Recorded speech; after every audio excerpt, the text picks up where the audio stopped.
Hello everyone, welcome to my new video. कैसे हो आप सब? उम्मीद है सब बढ़िया होंगे, सबकी प्रिपरेशन अच्छे से चल रही होगी। तो आज के इस वीडियो में मैं आपके साथ शेयर करने वाली हूँ कि आपको अर्थमेटिक कैसे प्रिपेयर करना है और इसके साथ ही डीआई कहाँ से सोल्व करनी है और आपको प्री के साथ साथ कब मेंस की ओर स्विच करना है। सो ये सारी बातें आज मैं इस वीडियो में आपके साथ शेयर करने वाली हूँ। सो स्टार्ट करते हैं इस वीडियो को। सबसे पहले आपको एक ही टीचर को फॉलो करना है। जो सबसे बड़ी मेन गलती क्या करते हैं, एक चैप्टर के लिए आप किसी एक टीचर को फॉलो कर रहे हो, उसके बाद दूसरे चैप्टर के लिए दूसरे टीचर को फॉलो कर रहे हो। ऐसी गलती नहीं करनी है। आप किसी एक ही टीचर को फॉलो करो, तभी आपको उनके कॉन्सेप्ट समझ आएंगे। अगर स्विच करते रहे तो आपको किसी भी टीचर के कॉन्सेप्ट नहीं समझ आएंगे।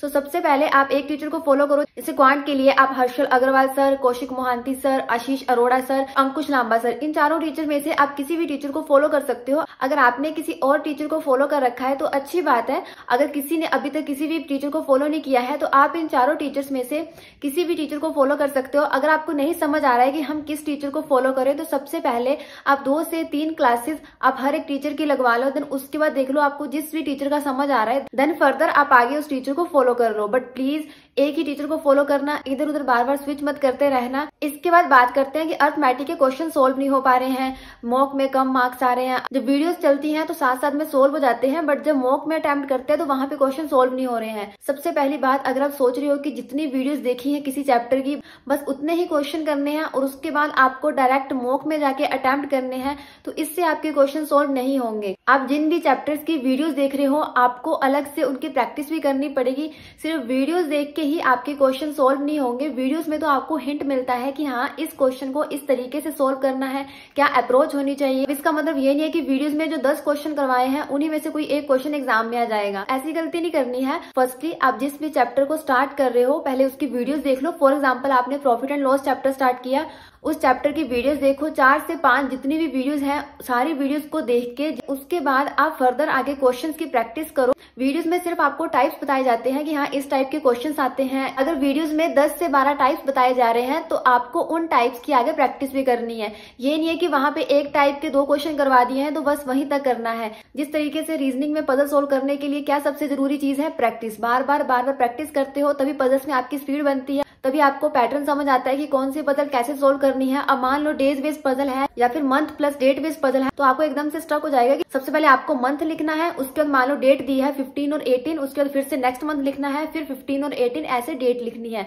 तो आपको अप्रोच पता लग जाती है कि किस तरीके से सोल्व करना है। So same as it quant में है, जितने ज्यादा क्वेश्चन सोल्व करोगे, जितने ज्यादा क्वेश्चन की प्रैक्टिस करोगे, आपको उतना ज्यादा जल्दी पता लगेगा कि किस टाइप का क्वेश्चन पूछा गया है और इसको कैसे सोल्व करना है। अब बात करते हैं आपको प्रैक्टिस कहाँ से करनी है। अगर किसी के पास पेड सब्सक्रिप्शन है तो वहां से प्रैक्टिस कर सकते हैं। बुक, पीडीएफ किसी भी सोर्स से प्रैक्टिस कर सकते हैं। इसके लिए आप आशीष अरोड़ा सर की 0 बुकलेट से प्रिपरेशन कर सकते हो। इसमें सारे के सारे चैप्टर वाइज क्वेश्चन है, जैसे profit and loss, boat and stream, time and distance, सभी के चैप्टर वाइज क्वेश्चन दिए हुए हैं। या फिर आप एस क्वांट की बुक से भी प्रिपरेशन कर सकते हो। चीज की अगर आप सोचो 2-2 दिन में जल्दी जल्दी चैप्टर खत्म हो जाएगा, उसके बाद आप डायरेक्ट मॉक टेस्ट पे आ जाओगे। तो इससे क्या है, ना तो आपके अच्छे से कॉन्सेप्ट क्लियर होंगे, ना ही आपकी प्रैक्टिस होगी, ना ही स्पीड बनेगी, प्लस मॉक में भी आपका स्कोर कम रहेगा। सो इट्स बेटर कि सबसे पहले आप अच्छे से अपने बेसिक कॉन्सेप्ट वीडियो से क्लियर करो, उसके बाद प्रैक्टिस करो। और सबसे बड़ी बात, सबकी ग्रैस्पिंग पावर सेम नहीं होती है, आपको टाइम भी लग सकता है। सो इसके लिए आपको पेशेंस रखनी होगी, प्लस कंसिस्टेंसी रखनी होगी।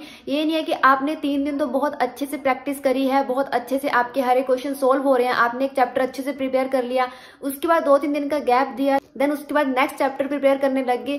गैप नहीं रखना है, बिल्कुल कंसिस्टेंसी मेंटेन करनी है, प्लस आपको पेशेंस रखनी पड़ेगी। एक और चीज की जब आप वीडियोस वगैरह देखते हो कि हाँ इतने टाइम में किसी ने एग्जाम क्रैक कर लिया, इतने टाइम में ये एग्जाम क्रैक हो गया, आप मोटिवेशन के लिए अपने माइंड में ठीक है अपना गोल सेट करके रखो कि इतने टाइम में मुझे एग्जाम क्रैक करना है। ठीक है, मेरा भी टारगेट है कि 6 मंथ में एग्जाम क्रैक करना है, बट उस टारगेट के चक्कर में ये मत करना कि आप अपने बेसिक कॉन्सेप्ट अच्छे से प्रिपेयर ना कर पाओ। देना यही सोचते जाओ कि अब 1 मंथ कंप्लीट हो गया, 5 मंथ्स बचे हुए हैं, 4 मंथ्स बचे हुए हैं। इससे क्या है, आपकी अच्छे से प्रिपरेशन नहीं होगी। अच्छी बात है कि आप फर्स्ट एग्जाम को ही टारगेट कर रहे हो कि जो भी फर्स्ट एग्जाम होगा आपको क्रैक करना है, बट उसके लिए आपकी प्रैक्टिस भी होनी चाहिए, आपकी प्रिपरेशन भी अच्छी होनी चाहिए। सिर्फ एक टारगेट को सोचना ही टारगेट को अचीव करना नहीं होता है, उसके लिए प्रिपरेशन भी करनी होती है। मेक श्योर कि आप अपनी प्रैक्टिस, अपनी प्रिपरेशन अच्छे से करो। सो वापिस आते हैं मेन पॉइंट पे।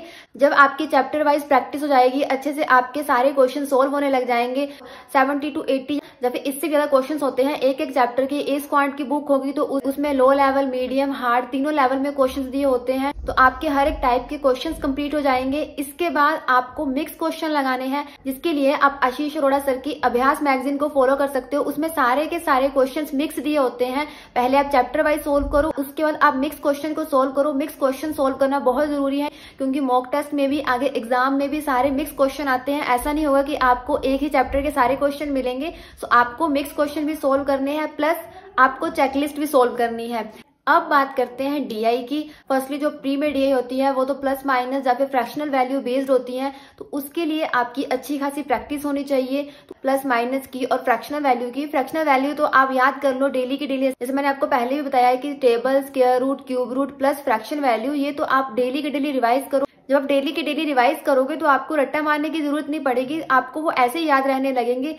और इसके साथ ही आप daily simplification, approximation, quadratic equation, कम से कम इनके 20 से 30 क्वेश्चन हर टाइप के सोल्व किया करो, ताकि जिस टाइम आपको ये प्री में क्वेश्चंस देखने को मिले तो वहां पे आपको पेन पेंसिल उठाने की भी जरूरत ना पड़े। क्लर्क में तो और भी ज्यादा इजी सिंप्लीफिकेशन होती है, जिसमें पेन पेंसिल उठाने की जरूरत भी नहीं पड़ती है।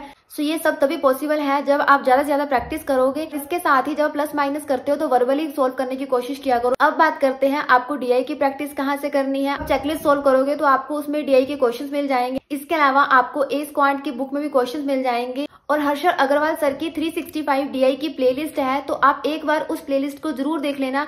उसमें सारी की सारी डीआईज वगैरह अच्छे से एक्सप्लेन करी हुई है, सभी टाइप की डीआईज को कवर किया हुआ है। तो आप एक बार 365 डीआई प्लेलिस्ट को देख लेना। अब बात करते हैं कि आपको कब प्री से मेंस की ओर स्विच करना है। मींस बहुत सारे ऐसे कैंडिडेट्स हैं जिनका काफी सिलेबस कंप्लीट हो चुका है प्री का। जब आपका पीयू प्री में 20 to 25 प्लस स्कोर आने लग जाए, तब आप उसके बाद मेंस की तरफ स्विच कर सकते हो। इसका मतलब ये नहीं कि आपने प्री की प्रिपरेशन बंद कर देनी है और आपने उसके बाद मेंस को प्रिपेयर करना स्टार्ट कर देना है।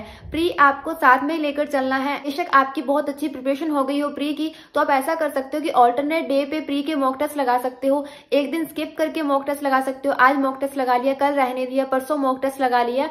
चाहे आप डेली मत मॉक टेस्ट लगाओ, बट ऑल्टरनेट डेज पे जरूर लगाओ। प्री को नहीं छोड़ना है, प्री को साथ में लेकर चलना है। इसमें कुछ नए टॉपिक साथ में जो भी ऐड होते हैं उनकी आपको वीडियोस देख के प्रिपरेशन करनी है। मेंस लेवल के जो भी क्वेश्चंस होंगे वीडियोस में कैसे सोल्व करवा रहे हैं, क्या अप्रोच होनी चाहिए, इसका भी सेम ऐसे है। उसके बाद आपको प्रैक्टिस करनी। बेशक आपको स्टार्टिंग में ऐसा नहीं करना है कि बहुत ज्यादा क्वेश्चन सोल्व करने हैं। आप कम क्वेश्चन सोल्व कर सकते हो। जैसे डीआई होगी प्री लेवल की, वो तो आप एक दिन में 3 से 4 डीआई भी सोल्व कर सकते हो। बट मेंस की चाहे आप एक ही डीआई सोल्व करो, तो प्रॉपर उस डीआई को समझो, क्योंकि डीआई अर्थमेटिक बेस्ड आती है, तो नॉर्मल सी चीजें आपको टाइम लगेगा स्टार्टिंग में। तो सबसे पहले आप अच्छे से उस डीआई को समझो, कैसे टीचर बता रहे हैं उसको अप्रोच करने का।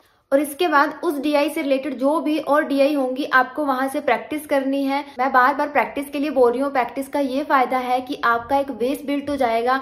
आपको अच्छे से पता लग जाएगा कि किस टाइप के क्वेश्चन के लिए कैसी अप्रोच रहती है, किस तरीके की डीआई कैसे सोल्व होती है। तो एग्जाम में जाके ये नहीं देखना पड़ेगा कि हाँ इस क्वेश्चन को क्या इस तरीके से सोल्व करूँ हो जाएगा, या फिर दूसरे मेथड से करूँ तो हो जाएगा। आपको पता होगा कि आपने प्रैक्टिस करी होगी इस टाइप के क्वेश्चन की, इस क्वेश्चन के लिए क्या अप्रोच होनी चाहिए। सो वहां पे आपका टाइम वेस्ट नहीं होगा, वहां पे आप इजिली क्वेश्चन सोल्व कर सकोगे। इसके साथ ही आपको पेशेंस रखनी होगी। अर्थमेटिक को आपको टाइम देना पड़ेगा।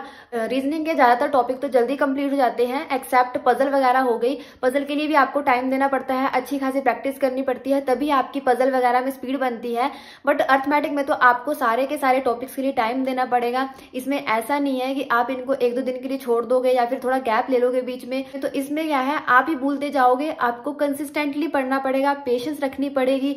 एक बार आपके अच्छे से सारे टॉपिक्स कवर हो गए, सभी की अच्छे से प्रैक्टिस हो गई, तो इसका आपको ही फायदा होगा। स्टार्टिंग में आपको ऐसा लगेगा कि बहुत ज्यादा सिलेबस है, कैसे कवर करना है, समझ नहीं आ रहा है, इतने ज्यादा क्वेश्चंस है एक एक चैप्टर के। एक ही चैप्टर में 3 से 4 घंटे लग रहे हैं। बस ये 1.5 से 2 महीना आपकी प्रैक्टिस में जाएगा, बट उसके बाद आपको बहुत ईजी लगेगी हर एक चीज। आपको मॉक टेस्ट ईजी लगेंगे कि हाँ क्वेश्चन वगैरह सोल्व हो रहे हैं। एग्जाम में भी आपके लिए ईजी रहेगा, बट उसके लिए पहले आपको थोड़ी परेशानी झेलनी पड़ेगी। स्टार्टिंग में तो ज्यादा टाइम लगेगा, बट उसके बाद धीरे धीरे वो टाइम कम होने लग जाएगा। सो आप एक बार टॉपिक्स को कवर करो, एक बार प्रैक्टिस करना स्टार्ट करो, उसके बाद यही फायदा आपको आगे एग्जाम में देखने को मिलेगा।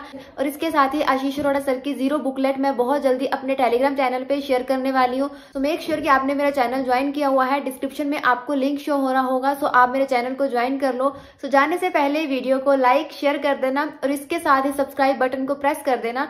Thank you so much for watching this video.